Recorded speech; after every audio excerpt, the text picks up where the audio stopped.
Welcome everyone. Today I wanted to do a second thought on the AMA that happened a couple of days ago. And this was towards the end of the AMA when we asked them a question about the financial solvency of IOHK, the Cardano Foundation, and Emergo.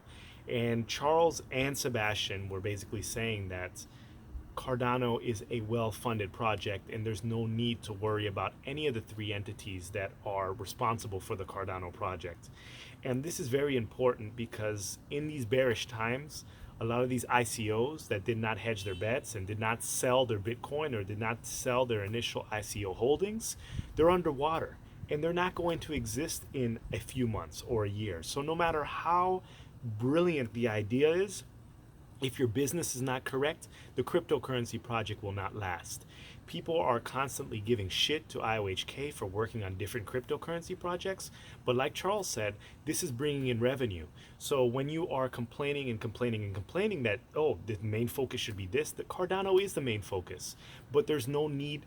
IOHK is a cryptocurrency builder, and if they can generate revenue and last 10 years, 20 years, 30 years, that's beautiful. That's beautiful for this entire ecosystem.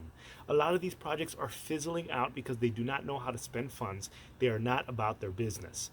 IOHK has, I believe, almost 160 employees, maybe slightly more. And these employees wouldn't be able to stay on payroll if IOHK was not generating revenue.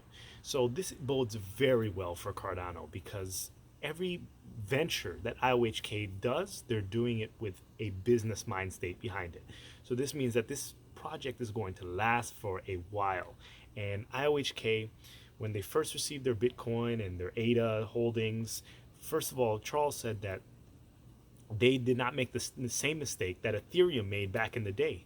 They sold their BTC, and that was probably close to the top at the top of the bull market. So they have USD, and USD right now is power. So they are working with they're working with big money, and they're going to be able to continue doing the projects that they have that they need to do to prosper in the future. They've written 40 academic papers. Those costs, you have to pay scientists for that, and they're continuously writing papers because they're well funded. So I think that this goes through all my investing principles. I invest in businesses, and this business is shows me that they are serious about the longevity of this cryptocurrency. It's not a one and done. They understand financials and they understand what they need to do to be successful.